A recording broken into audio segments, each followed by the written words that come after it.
Pemirsa, ada seorang siswi sekolah dasar International School yang tewas tenggelam saat ikut ekstrakurikuler renang di Kembangan, Jakarta Barat. Gabriel Cheryl, siswi berusia 8 tahun ini tewas tenggelam di kolam renang di sekolah Global Sevilla School, Puri Kembangan, Jakarta Barat. Menurut teman korban, Gabriel tenggelam saat belajar berenang. Gabriel sempat dibawa ke rumah sakit, namun nyawa korban tidak tertolong. Orang tua korban mengaku syok dan kecewa atas tindakan pengawasan dari pihak sekolah. Sementara hingga sore ini pihak sekolah belum merilis pernyataan resminya.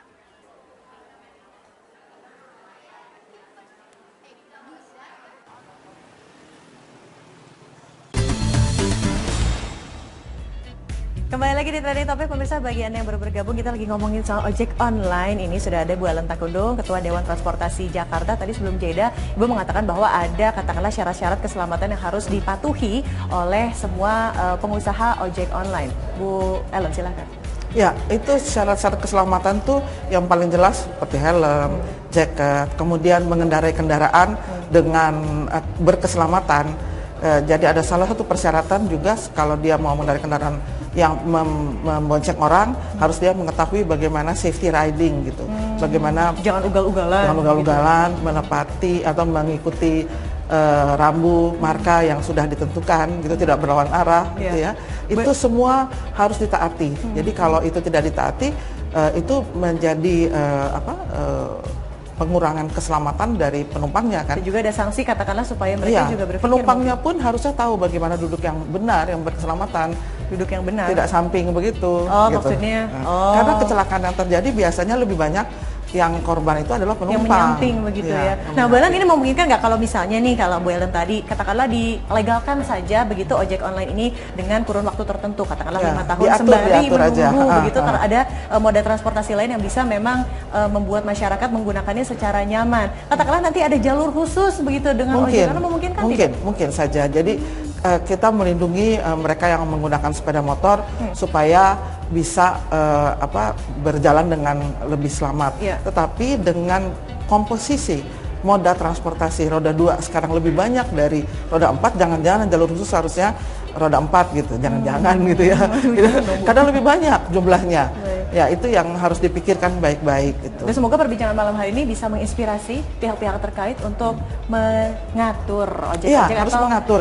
Kalau secara online-nya, secara bahwa itu murah, bahwa itu nggak ada masalah. Itu memudahkan, itu nggak ada masalah. Itu memang suatu hal yang baru yang harus dicermati oleh pemerintah, di mana posisi pemerintah. Dan saya mengharapkan pemerintah harus kasih tahu posisinya gimana, boleh atau tidak gitu. Ini kan saya pendapat kami ya, tapi pemerintah kan yang memutuskan sebagai regulator. Oke, pemerintah nonton Trending Topik, ini usulan nih dari Ketua Dewan Transportasi itu Jakarta. Diputuskan dong. Jadi intinya safety first ya, ya, Bu, safety first, karena keselamatan itu yang diutamakan bagi terutama angkutan umum. Baik, terima kasih Bu Ellen Takudung sudah hadir di Trending Topik. Tapi ngomong soal keselamatan, Ibu, ini juga harus diperhatikan keselamatan di sekolah. Karena ada satu lagi insiden yang membuat tewas seorang siswi SD di sekolah, jadi berkaitan dengan keselamatan. Seperti apa kejadiannya, kita sama-sama saksikan paket berikut ini.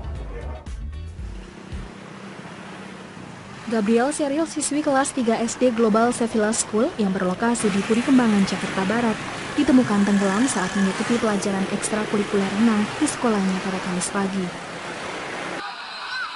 Korban yang sedang berenang bersama 20 murid lainnya ditemukan dalam keadaan tenggelam dan tak sadarkan diri.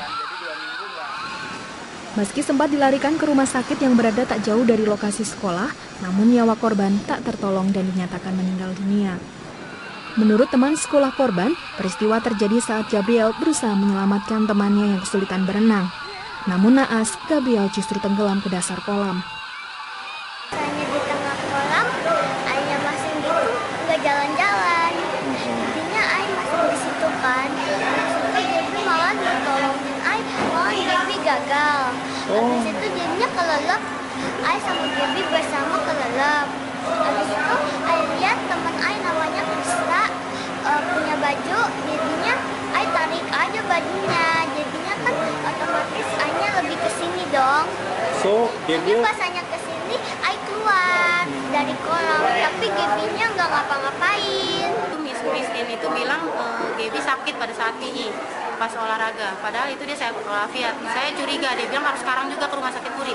Saya pikir wah tenggelam, saya bilang tenggelam ya, udah ibu datang aja. Dia nggak mau jelasin, mungkin dia takut disalahin atau gimana ya. Segitu saya datang, cuma ada bagian UKS-nya aja Miss Puji yang di situ yang nemenin. Dengan kondisi kata dokter udah nggak ada, pas dibawa ke situ. Sebelumnya saya dengar kabar katanya sempat dibawa ke puskesmas, cuma peralatannya kurang canggih atau gimana, jadi nggak berani nanganin. Itu kelamaan, itu kelalaian dari sekolah, itu kan jam pelajaran sekolah. Anak kita nggak dijaga, padahal kita udah bayar mahal, itu sekolah bukan sekolah murah itu. Pihak kepolisian masih terus menyelidiki penyebab pasti kematian korban dengan melakukan olah tempat kejadian perkara dan meminta keterangan sejumlah saksi. Termasuk mendalami apakah ada faktor kelalaian pihak sekolah dalam peristiwa ini. Ya, ini sudah dilaporkan oleh pihak keluarga korban, sedang kita proses laporan polisinya. Menyusul kejadian ini, aktivitas belajar mengajar di Sekolah Global Sevilla School hari ini diliburkan untuk sementara waktu. Saat ini jenazah korban masih disemayamkan di Rumah Duka Abadi Daan Moko, Jakarta Barat, dan rencananya akan dikebumikan pada hari Minggu di Karawang, Jawa Barat. Dari Jakarta, Hilman Matauh, Metro TV. Tentunya saya mewakili seluruh teman-teman Trending Topic dan juga Metro TV yang bertugas tentunya turut berbelasungkawa atas kejadian yang menimpa Gabriela Cheryl Howard yang baru berusia 8 tahun, murid kelas 3 SD di Sevilla School Global Sevilla, Jakarta Barat. Ini juga tentunya mengundang para simpati para netizen. Kita akan lihat dulu seperti apa reaksi dari para netizen atas insiden yang menimpa Gabriela. Anak berenang tidak terawasi, tragis, RIP D. Terima kasih, Ahwit 6.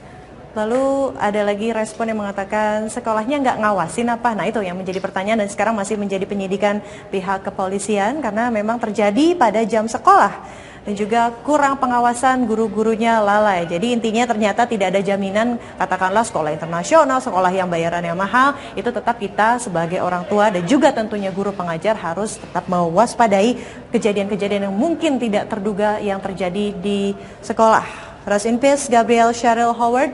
Dan pemirsa, Trending Topic masih akan kembali dengan kisah inspiratif lainnya. Seperti apakah? Temukan jawabannya sesaat lagi. Tetaplah bersama kami di Trending Topic.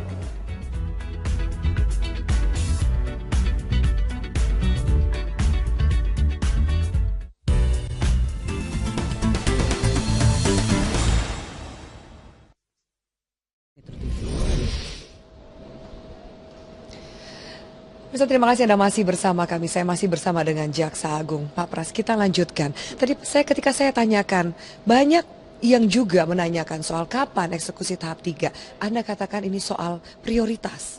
Bisa Anda jelaskan prioritas antara apa dan apa, Pak, supaya masyarakat juga jelas? Jadi gini ya, kan kita semua merasakan betapa sekarang ini masalah ekonomi mendera kita semua. Pertumbuhan ekonomi dikatakan sangat rendah, tidak sesuai dengan target kita. Itu yang kita harus menjadikan kita jadikan concern bersama. Sementara untuk eksekusi mati kita sudah pernah laksanakan 14 orang tidak sedikit. Kita berpikir dengan 14 itu sudah cukup menyerahkan mereka lah. Paling tidak memberikan semacam warning kepada mereka bahwa kita itu tidak ada kompromi, tidak ada sikap bahwa kita tidak ada kompromi. Kita akan tetap bersikap tegas dan keras terhadap para pelaku kejahatan narkoba ini. Sementara di sisi lain kan ekonomi harus kita benahi. Ya. Semua orang lihat bagaimana ketika kita mengeksekusi pidana mati, banyak pihak yang memberikan resistensi kan, baik dari dalam dan luar. Itu jadi perhatian kita. Jadi sekarang tentunya arah kita adalah fokus kita ke ekonomi. Makanya kejaksaan sekarang lebih memprioritaskan untuk mengawal dan mengamankan pembangunan yang ada. Itu semua untuk kesehatan rakyat. Kalau Bapak katakan kondisi ekonomi saat ini juga tengah melambat ya Pak. Apakah kemudian ini menjawab muncul pertanyaan kedua atau jangan-jangan eksekusi mati tahap 3 ini terkendala soal anggaran, Pak Pras? Nah. Anggaran udah semua sudah siap, ya itu kembali. Mana yang harus kita skala prioritaskan?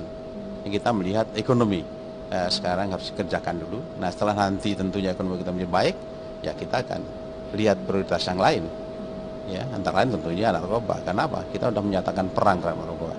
Tidak ada kompromi, nggak akan main-main. Ya, siapapun terpidana yang sudah terpenuhi seluruh hak-hak hukumnya, kita akan coba persiapkan untuk dieksekusi lagi.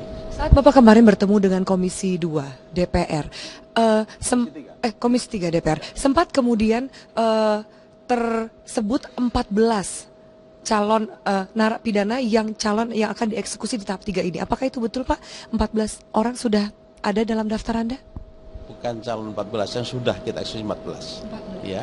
Tapi sisanya masih banyak ya. Masih ada 121-an orang yang menunggu eksekusi mati. Itu pun tentunya tidak akan bersamaan waktunya karena akan kita teliti lagi. Karena setiap terpidana mati pun memiliki hak hukum yang harus dipenuhi seluruhnya. Ini karena pidana mati kita harus hati-hati, ya semua hukum kita berikan dipenuhi sesuai dengan hak mereka. Nah, setelah semua sudah tuntas selesai aspek yuridisnya, baru kita nanti berbicara aspek teknisnya. Untuk memberikan juga pemahaman kepada masyarakat, Pak, Anda sempat mengatakan bahwa eksekusi mati ini perlu direncanakan dengan matang dan juga secara cermat supaya tidak ada permasalahan di kemudian hari. Seperti apa contohnya, Pak? Seperti apa gambarannya? Tentu ini kan juga Anda juga sempat mengatakan ini kan nggak seperti nembak burung, ya kan Pak Pras? Nah, itu saya katakan tadi bahwa terpidana mati pun punya hak hukum masih. Mereka bisa mengajukan upaya hukum kan, biasa dan luar biasa. Biasanya mereka ajukan banding, pengadilan tinggi dan kasasi ke Mahkamah Agung. Bahkan ketika itu sudah dilakukan pun mereka masih bisa ajukan gerasi. Dan nanti tentunya juga mereka biasanya menggunakan gugatan untuk mengajukan peninjauan kembali. Ini semua kan perlu waktu. Jadi waktunya itu harus kita tunggu. Harapan kita tentunya proses akan cepat. Banyak kendala sebenarnya yang kita hadapi untuk khusus eksekusi mati ini. Khususnya adanya putusan MK bahwa peninjauan kembali itu bisa diajukan lebih sekali. Sekalipun sudah menyulitkan kita lagi lebih sekali. Kenapa demikian? Karena PK tidak ada batasan waktunya untuk mengajukan. Lain dengan gerasi. Gerasi dan undang-undang baru itu dibatasi waktunya 1 tahun. Ketika putusan sudah inkrah itu paling lambat 1 tahun kemudian terpidana sudah menjalankan permohonan ampun pada presiden. Tapi kalau PK tidak ada batasan waktunya. Itu yang menjadi kendala kita. Ya, jadi sekali lagi tentunya untuk eksekusi mati ini seperti saya katakan bukan pekerjaan yang menyenangkan, tapi harus kita lakukan khususnya untuk tindak pidana narkoba ini. Dan karenanya tentunya saya katakan tadi perlu kehati-hatian kita, keselamatan kita, jangan sampai ada yang tersisa sekecil apapun masalah hukum yang mereka miliki. Pak, ketika kemudian berbicara soal eksekusi mati tahap 3, muncul kembali nama Mary Jane Veloso dan juga Sergei Atlaoui. Sejauh ini bagaimana kondisi juga perkembangan status mereka, Pak? Mereka diselamatkan begitu. Si Mary Jane diselamatkan oleh adanya proses hukum perkembangan terakhir. Detik terakhir waktu kita akan eksekusi ternyata ada pemberitahuan mendadak dari pemerintah Filipina bahwa Mary Jane ternyata dinyatakan sebagai korban dari human trafficking. Nah, karena ada permintaan resmi dari mereka, tentunya kita patut dengar dan kita penuhi. Ini satu bentuk penghormatan kita pada proses hukum yang ada di sana. Seperti halnya juga kita mengharapkan negara lain manapun menghargai dan menghormati proses hukum kita. Nah, untuk Mary Jane seperti itulah kira-kira. Jadi karena ada permintaan resmi dari pemerintah Filipina, mereka sedang melakukan proses hukum untuk kasus human trafficking-nya, kita berikan kesempatan mereka. Nah, sementara kalau untuk si Sergei Atlaoui yang orang Perancis itu, dia ternyata menjelang detik terakhir dieksekusi, dia mengajukan gugatan tun. Itu pun juga proses hukum gitu, meskipun tidak lazim, ya. Tapi ternyata kemudian sudah ada putusannya dan gugatannya ditolak. Hanya persoalan tadi kembali, ini sekarang kita sedang skala prioritaskan untuk yang lebih penting lagi. Ya. Jadi diselamatkan oleh luar itu mereka. Banyak kali menyelamatkan. Oke, baik. Pak Pras, ketika ada katakan ada skala prioritas, ada juga tim TP4 yang dibentuk. Saya akan tanya lebih jauh apa kemudian kewenangan dan juga tugas dari kejaksaan. Usai jeda berikut ini, Pak Pras dan pemirsa kami lanjutkan. Sesaat lagi tetaplah bersama kami di Prime Time News.